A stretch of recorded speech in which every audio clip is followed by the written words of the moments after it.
Let's go to the section of meditation now. And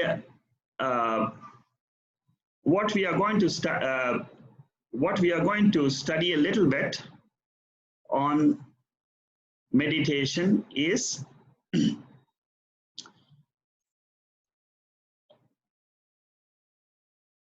a continuation of the same what we have discussed in Atma Bodha today. And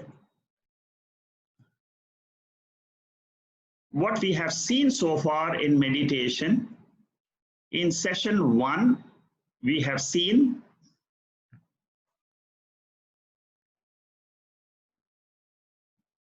what is mind, how do I start, this is what we studied in meditation 1, how to sit properly, what prayer to attend, how to observe our breath, and then we start the process of meditation. Meditation 2 was on the chanting of Om, observing the silence, again chanting, again observe the silence, and then saying, I am the formless, pure consciousness, awareness. So this was meditation, the second meditation which we did. In all these sessions, what we are learning is about our mind. The scriptures have a methodology to teach us how to separate Atma from the mind. And in practicing this in meditation helps me personally to separate my own mind from the principle called as Atma. And the main advantage in our spiritual science, as I study, I have told you, is twofold. The first one is, if I can know my mind better and better, if I can purify the mind and beautify that mind, like I try to have a good body, physical body. Similarly, if I can remove all the impurities from the mind and see that I can have a wonderful mind without sorrow, but fully active mind, then I can enjoy life better. So this is the second goal of our study of spirituality. This ultimate benefit which gives the study is the study of Atma. The study of Atma takes a longer time, and it is almost, I would say, it's a continuous study till the end of our life, because there are so many texts available, and texts which are very, very deep. There are so many old teachers who have gone through these texts of Bhagavad Gita, Upanishads, and the Brahma Sutras. There are several teachers who have been teaching the same thing for almost like 2000 years. Shankaracharya existed almost 2000 years ago. So during his time, he has taught this Atma Bodha. After that, there have been several teachers of the same Atma. So you can imagine the amount of study which is possible in this study of Atma. Okay, so that was meditation second, where I said, learn to observe the silence between two Oms. Om has a very deep meaning, and we will study one Upanishad which is called as Mandukya Upanishad, where this Om is threadbare analyzed. The third meditation we did was, I am the witness of all thoughts. Witness is, just now we have seen what the witness Sakshi principle means. And I exist without the body, mind, and perception of the universe. I alone am was the third meditation. Today we are going to learn about another meditation. What I'm going to do from now on, as long as possible, is to introduce to you one verse from the Upanishads. Simple meaning about Atma itself. Like we are doing Atma Bodha, there are 10 major Upanishads which are generally taught. I'll try to take one or two verses so that we can start also learning the higher principles of Atma and learn to connect Atma Bodha with the Upanishads. Today I'm going to talk about, and we will meditate on this also. There is a simple Upanishad. Generally, people, when they start learning Upanishads, they start from Keno Upanishad. In Keno Upanishad, all Upanishads, generally they talk, there is a guru and there is a disciple. In Keno Upanishad, the disciple goes and asks the guru because he has learned to discriminate. He has learned to discriminate between an inert object and on himself. An inert object cannot hear, cannot see. But this body is able to hear, see, think, taste. So what he is asking is to the guru, tell me what is this principle which is making this body hear? There is some principle. Body is also made up of 5 elements. The table and chair is also made up of 5 elements. The whole universe is made up of 5 elements. But the body is able to think, the body is able to know.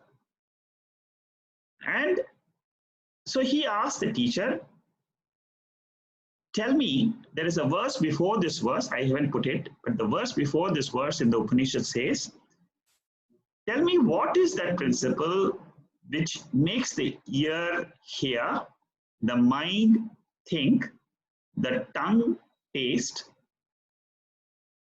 And to that question, the teacher replies this answer. This is the most important verse from Keno Upanishad. Very, very often quoted by all the teachers who teach Atma Vidya. Shrotrasya Shrotram Manaso Manoyadir Vacho Ivachum. So Pranasya Pranaha. That means it is the ear of the ear, the mind of the mind, the tongue of the tongue. That means there is a power which is behind the ears, which makes the ear hear. There is a power which is behind the mind, which makes the mind think or feel the emotions. There is a power behind the eyes. There's a power behind all the sense organs of action. How do the legs walk? How do the, see here the question is only what is behind the speech. Speech represents organs of action. What makes the leg move? What makes the hands grasp objects? There is a power. That principle is called as the life of the life, eye of the eye, ear of the ear. Having abandoned the sense of self or I-ness in these and rising above sense life, the wise becomes immortal. So the teacher says, what you need to understand is drop the sense organs from the sense objects, drop the identification of the mind with the sense organs. There is a power. Come to know that power is Atma. That power is immortal. That power has got no death, it has no birth. So know the power of Atma behind the sense organs of action and the sense organs of knowledge, and remain as Atma, the pure awareness principle. The pure awareness principle is not the prana, it is not the sense organs, but it is the energizing principle, like the electricity behind the bulb, the electricity behind the fan, the electricity behind the TV. All this, or the mobiles, they have a battery. So we are talking about what is the battery behind this body, which is Atma. Another factor to remember, very important factor, is this Atma can remain by itself. It does not need the body, the sense organs, or the universe to exist. That is the Atma which I am searching. That is the Atma which I want to claim as my real nature. That is the Atma which I am in my sleep state, but in the sleep state, it is covered by ignorance. Knowing this Atma from the scriptures as asangatvam. Asangatvam means it can exist relationless. It is relationless, pure awareness principle. This is a very, very powerful verse. The more we contemplate on this in our meditation, the more we will be closer to Atma. That is the power of these verses in the Upanishads. They are filled with a lot of energy, they are filled with power inside them. This is all coming from the power of Atma. They get revealed in these verses. They are very, very powerful verses. They have the ability to take our minds away from the world, away from our sense organs, away from the mind, into a new realm of experience, a new realm which we have never known. It is not a new realm of the sleep state, no. It is the waking state. In the waking state, I am that pure awareness. That is the teaching for the jiva, which is available in the waking state with the entire sense organs of knowledge, which it uses to gain this beautiful knowledge of Atma. It is ultimately that reflected consciousness with the mind, which is the jiva principle, which is the one which is getting this knowledge, which is the one which will burn up the entire ignorance which exists, and which will burn up the entire vasanas which exist on the account of the jiva. Once this happens, the jiva realizes very easily that he is the awareness principle. That is called as moksha. So with this short introduction to this verse, a powerful verse from Keno Upanishad, let's meditate on the thought of Atma being the energizing principle behind the eyes, behind the sense organs. Let's start our meditation by closing our eyes.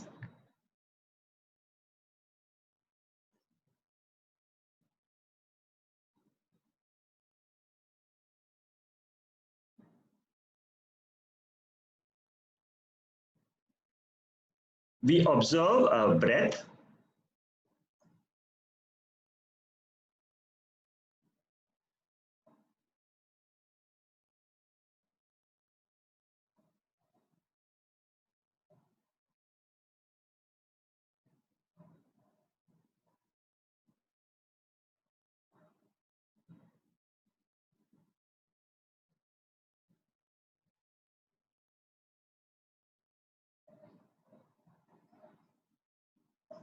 I am aware of the breath,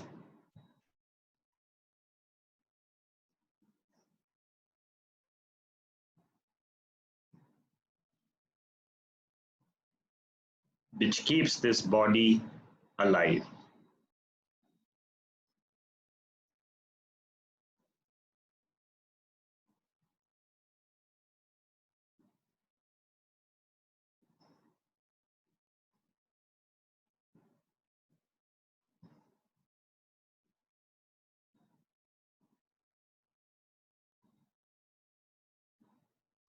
I am pure, formless awareness.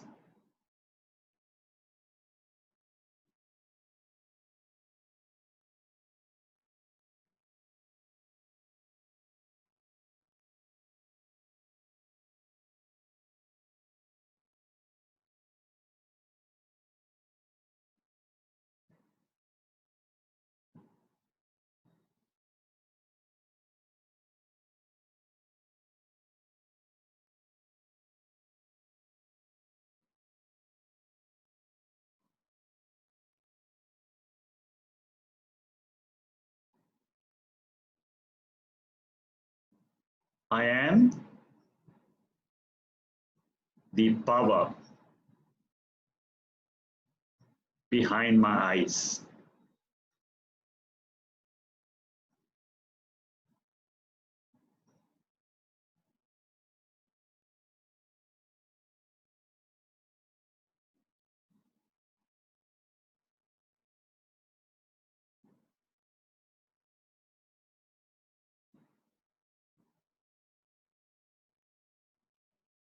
Eyes cannot see without my presence.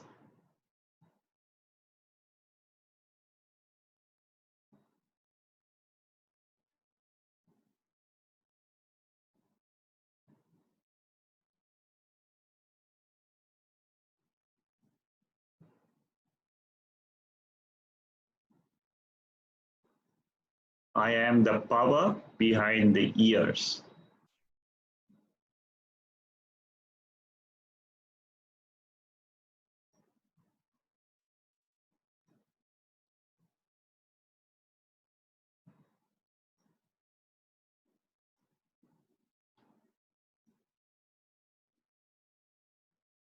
Without me, the ears cannot hear.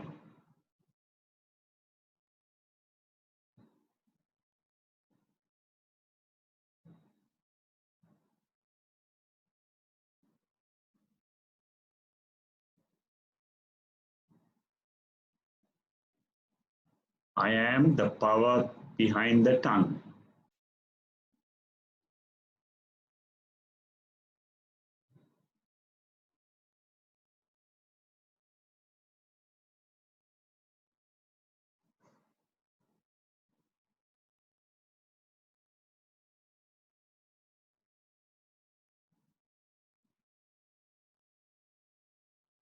Without me, the tongue cannot taste.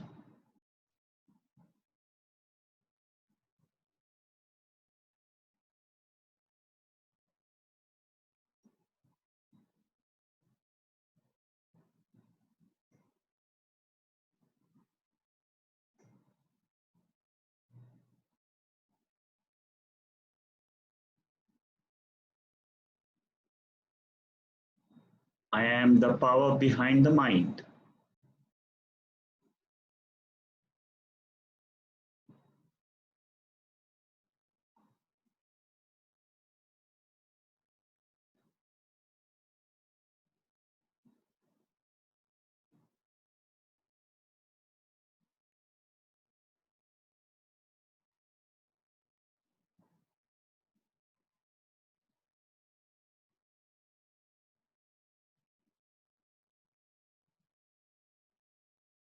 The mind has three states.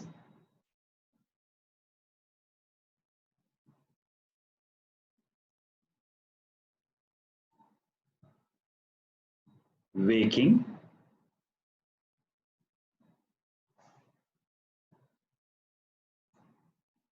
dream,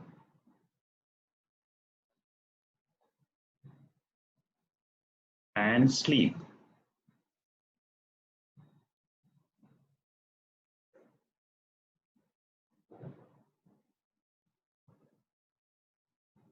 They are relative in nature.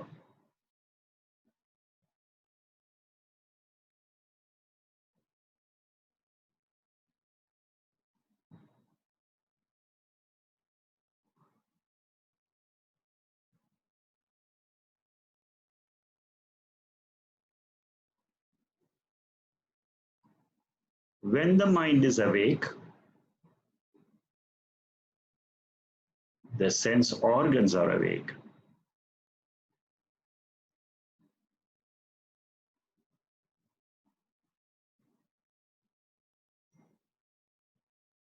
When the mind goes to sleep,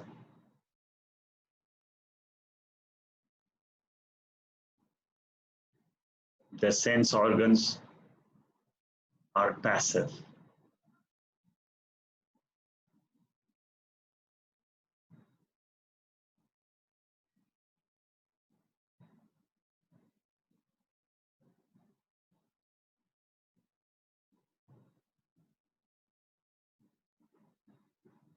I am aware of my breath.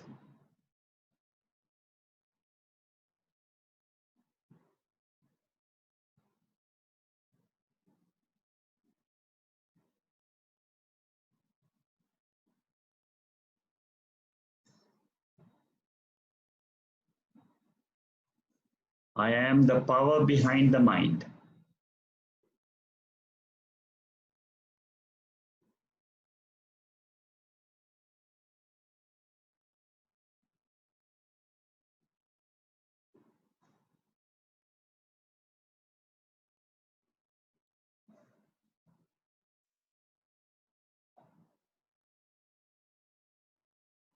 I am pure, formless consciousness.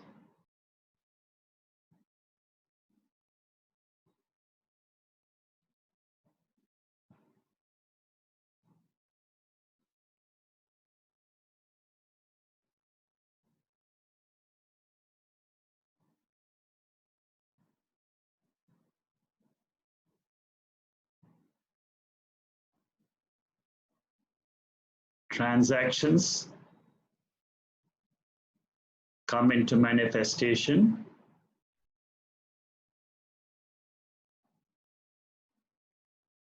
and goes to unmanifest.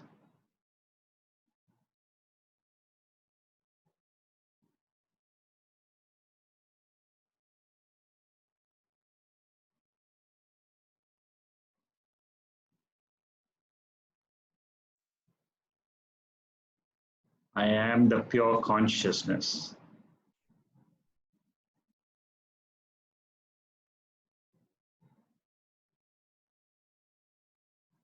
Brilliantly shining.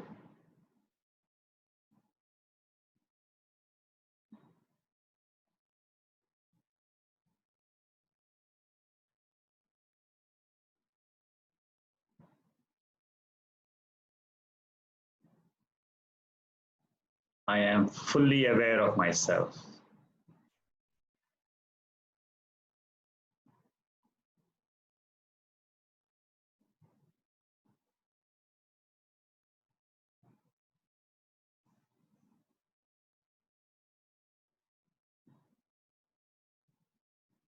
Om.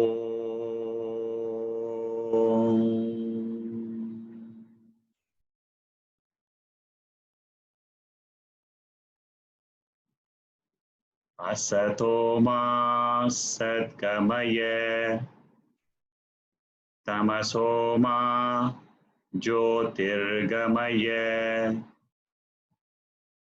Mrityorma Amritangamaya. Om Shanti Shanti Shanti.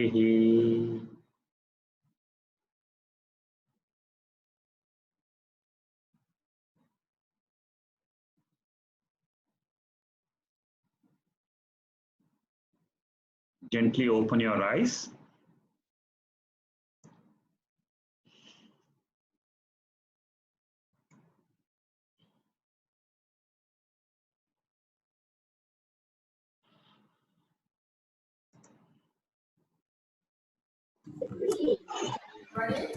I'll open up the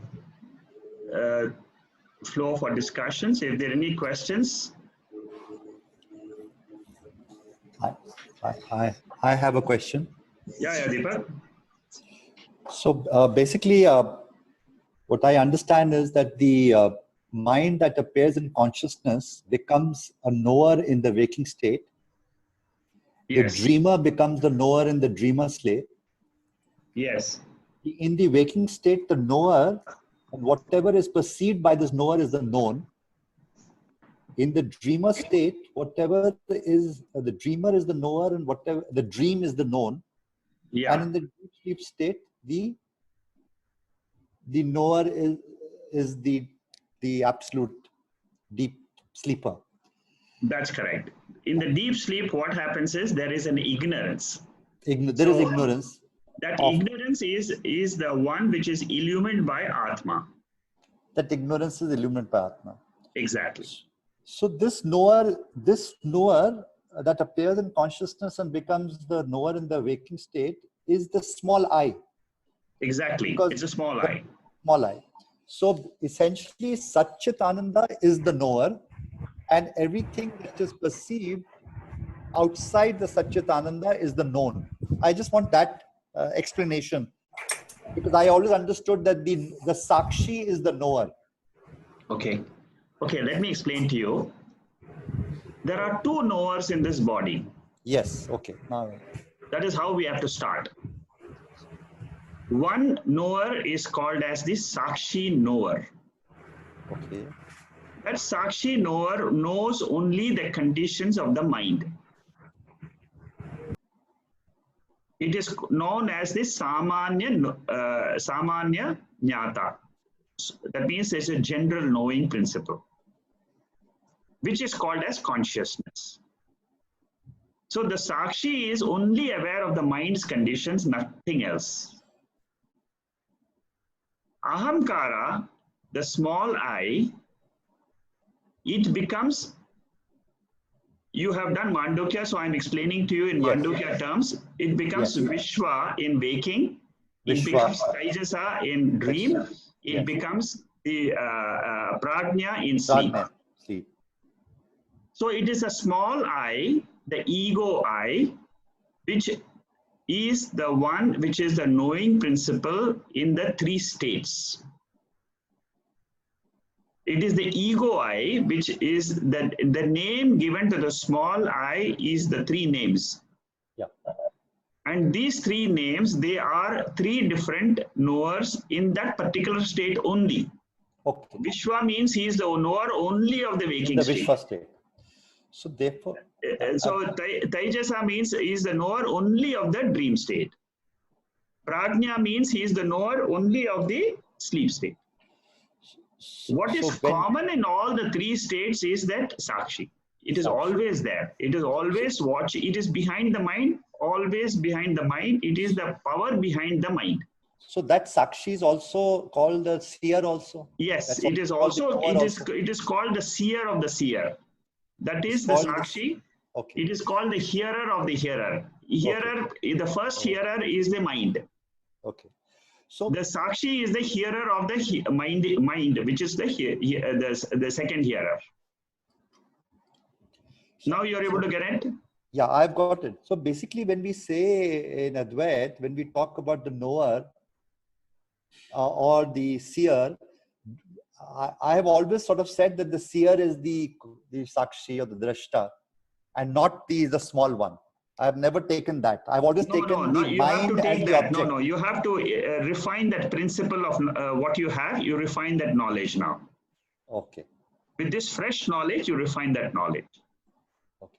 Then you have also said somewhere that the manifest and in sleep, it manifests in the waking state. It manifests in sleep states as unmanifest. I thought that the seer manifests itself in all the three states. Manifested itself in all the three states. See, that's why I'm saying that you look at two different things. One, there is one Sakshi which is always there. Yes. It is not changing. Yes. That is why it is called as the changeless seer. Yes. The changing seer is the vritti which comes and which is called as the ego, the small I. Okay.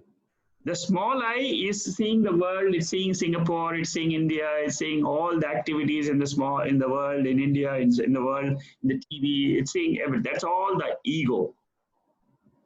But there is a common factor in this, which is that Sakshi never changes. So you must always remember there is an awareness principle which is always the seer behind the mind. And the mind is the seer of the world. This is what will come to you in the first verse of the Dirgdrishya Viveka. Yes. Okay? Yeah. Okay. Then I think Shama has something. I have one more question. I'll ask later. Okay. Yeah, Shama, tell me what do you... Vijaya Goslas is saying Sakshi means a seer. Yes, Vijaya, the Sakshi is the seer, but it is a changeless seer. The changing seer is the ego. I think what you've done is you're... Sorry? No, I think the differentiation between the changeless and the changing is what is the nuance, the point that is very important. You are saying it is equally important. Yes, that's correct. The Sakshi seer is the most important, which is what we have to identify with. Which is the changeless. Yes, the changeless seer. It's always there. It's there before the birth of the body. It is there after the death of the body. It will be seeing, but then it is seeing the mind only. It is not seeing the sense organs. It is not. That is why you will say after death, I don't see the sense organs. Because the mind has already gone. It is always seeing the mind. It is not even now. The Sakshi is the one which is seeing the mind. You cannot see the seer of the mind. Jagdish wants to know, is Sakshi is the eyes of the Atma? It's Atma doesn't have eyes. You can call it like the eyes, but Atma doesn't have eyes per se. That is why we say eye of the eye. You see, Sakshi is called as the eye of the eye in Keno Upanishad just now. Ear of the ear. That means it's behind the ears and the mind. Whenever we say ear comes into play only because of the mind. And without the mind and the ears are always together. The hearing function, when it is happening, the mind is behind it. So that is why it is called as the ear of the ear. Atma is a witness. Ramesh is asking, Atma is a witness in all that is done by the body. Yes, but it is the mind which is the direct witness. Indirect witness of the mind is the Atma. Yes. In the meditation, the I is the Atma. I am the power of the I is work done by the Atma. I'm not understanding this concept. Okay. See, we have to go back to our basic understanding that there is no eyes at play without the mind. Always the mind is the starting point, is the battery for the eyes. So the first thing we should understand in meditation is the directly what is behind the eye is the mind. And what is the work done by Atma? There is no work done by Atma. Atma is like the sunlight. It is ever present. It is never extinct. So that is why if you ask, what is the changeless factor in me from birth till today. I am there, I exist, and I am conscious. That is what is called as Atma. And what is changing is the mind. The mind changes when what it sees. Suppose I see good things, it changes. Suppose I see bad things, it changes. Suppose I taste something very good, it again mind changes. So the mind is the seer. So this will be explained to you in the next text very well. In more deeper, we'll be understanding this seer concept in another text. We'll be seeing this more deeply. It's called Drik Drishya Viveka, which I plan to take after this text. Then there is Murli's question. There are 3 states. Can we say meditation is a part of waking state, or meditation is another state? No, meditation is a part of waking state. Meditation is not another state. It's very clear. It's done. Meditation is being done in the waking state.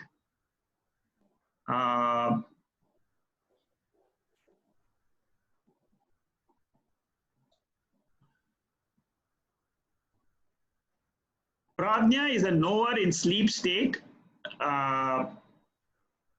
small I, but isn't the mind inert in deep sleep? Okay, or mind is passive. Yes, you're right. Uma, the mind is passive. What is seeing the mind being passive is the big I, which is the Sakshi. Prajna is the knower in deep sleep. Okay. There are 2 aspects what happens in deep sleep. One aspect is that the mind has gone to sleep. The knower principle in the mind, which is knowing that there is nothing in this universe, that is called as prajna. Like we have the waker, dreamer, and the sleeper, there is one principle in this body which is identified with the sleep state. That principle which is identified with the sleep state is called as prajna. And what is observing this prajna is the sakshi, which is always there, which is always the witness principle of the mind's conditions of waking, dream, and sleep. So in order to understand Atma, you must meditate on the 3 states. That is taken up at a higher level in Mandukya Upanishad. Slowly we will get to that stage, but as of now, I think you're all getting into the knowledge of what the Atma is.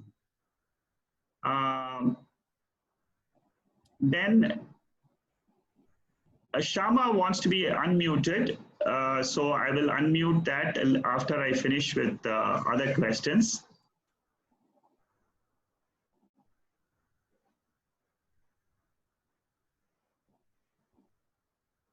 What happens to Triputi in sleep state? The Triputi becomes passive. That means all the Triputi is in an unmanifest condition.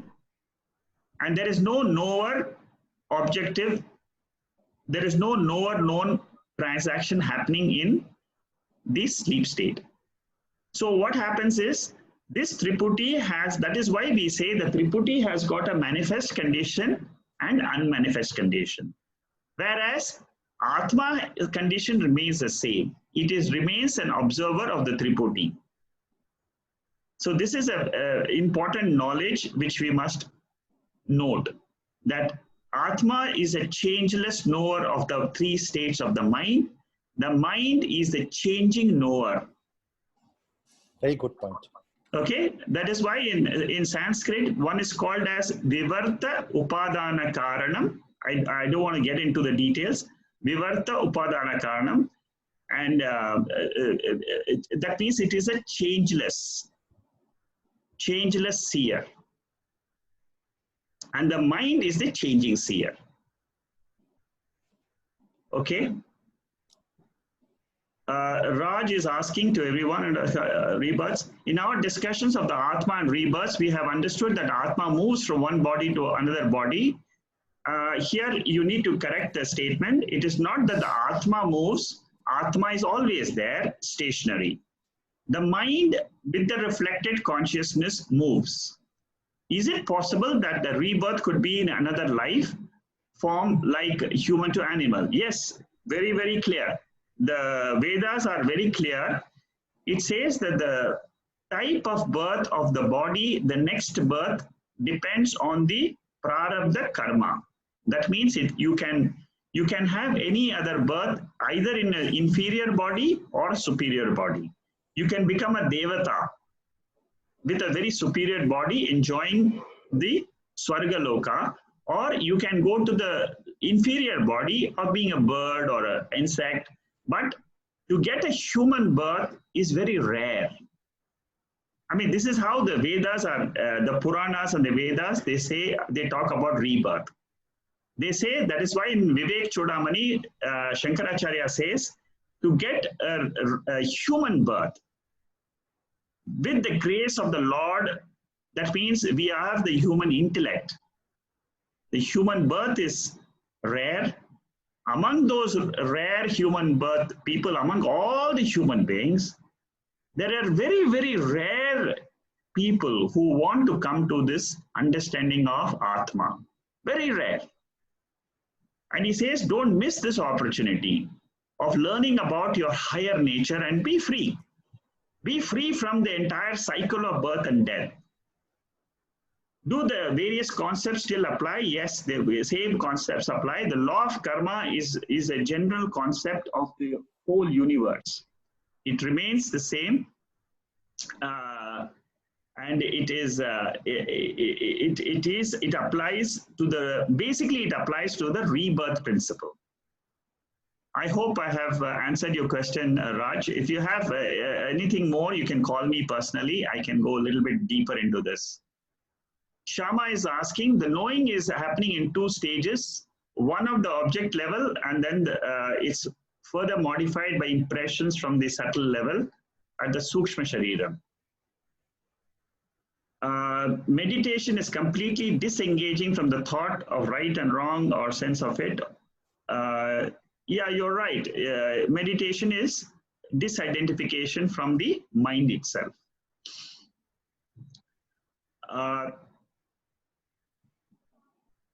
Okay, I will unmute all so that in case you have any questions, you can ask. Shekharji, Bolo?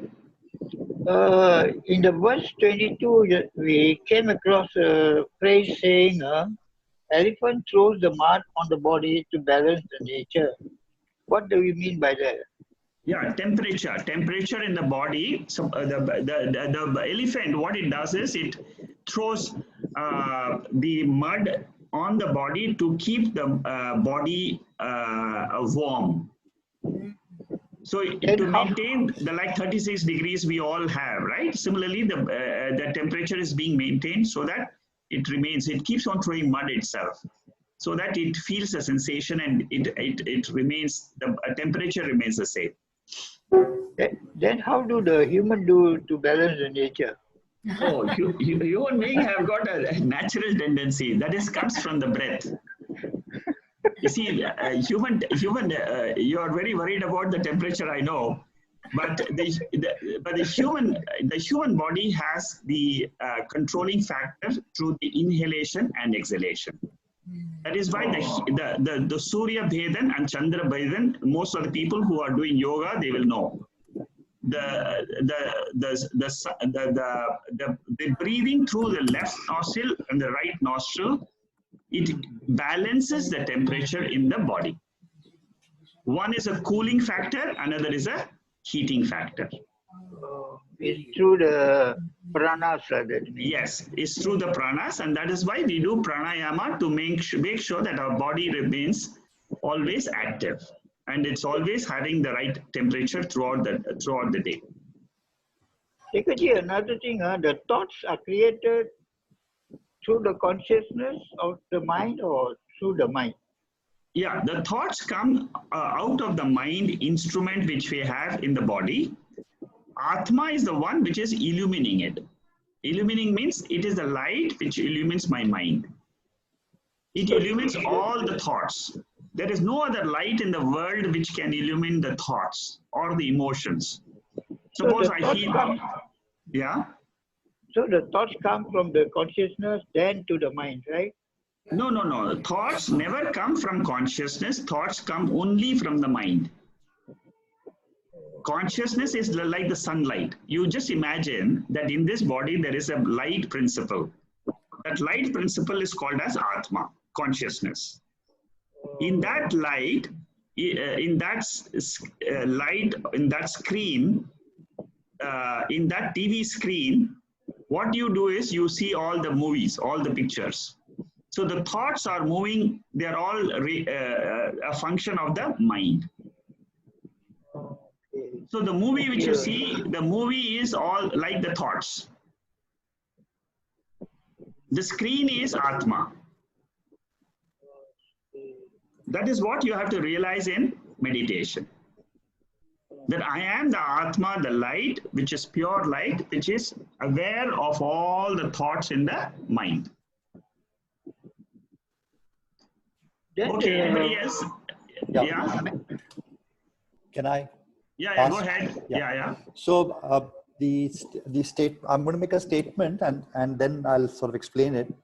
And I want to understand if that's right or wrong. Yeah. Out of ignorance, we perceive that this mind, body, and universe as real, when actually it is a reflected consciousness. Yes. Which means that the Atma that is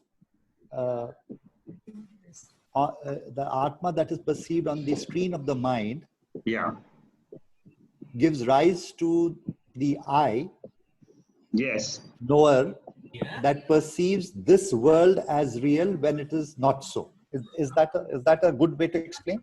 Yes, you're right. You're going in the right path. You're right. That means what happens is this entire waking, dream, and sleep is an appearance like a dream. It's appearance like a dream. That's all. The moment you say it's like an appearance, I am that Atma, which is always pure, which is pure consciousness. In it, there's nothing else except Atma. And that is what I'm trying to discover as my real nature. Because I was existing before the birth of the body. I want to know who I was before the birth of this body. I want to know who I will be when this body leaves this world. I am that pure consciousness, which is the light behind this entire universe. It is the substratum of this entire universe. It is a higher principle which is controlling this whole universe. It is tremendous power in it. It is in this Atma, the whole world. Kaivalya Upanishad says that the whole world comes, exists, and goes back into this Atma. Atma appears in the mirror of the mind, giving rise to the ahankar or the ego, the I, the knower, that perceives this world as real, when actually it is not so, just the reflected consciousness. Exactly, that's correct. But somewhere you had written, in one of the notes I was reading, that you had mentioned mind and reflected consciousness. Correct. I thought that mind was part of the reflected consciousness. No. Mind is not a part. See, suppose you go and stand in front of a mirror. The mirror, the shining surface of the mirror is the mind. Okay. I am Atma, I'm separate from the mirror. Yes. I am the Atma, exactly separate from the mirror, therefore I exist independently. As an original face, I am existing independently. When I go in front, what happens is my reflection, that means in the mirror, I can see my face. Yes. That face in the mirror is called as reflected consciousness. The mirror is the mind. The reflected consciousness is the power which gives the power to the mind to start acting. So what you're saying is the mind is actually inert. It's inert. Yes, it is totally inert by nature. But what gives the power is this consciousness, the reflected consciousness. So reflected consciousness gets activated when the Atma appears in the mind. Exactly. Now you got it perfectly. Okay. Thank you. Okay, good. Thank you. Anybody else has any other questions? Okay, thank you, Shekharji. Okay, thank you very much. Shama, did I answer your question completely?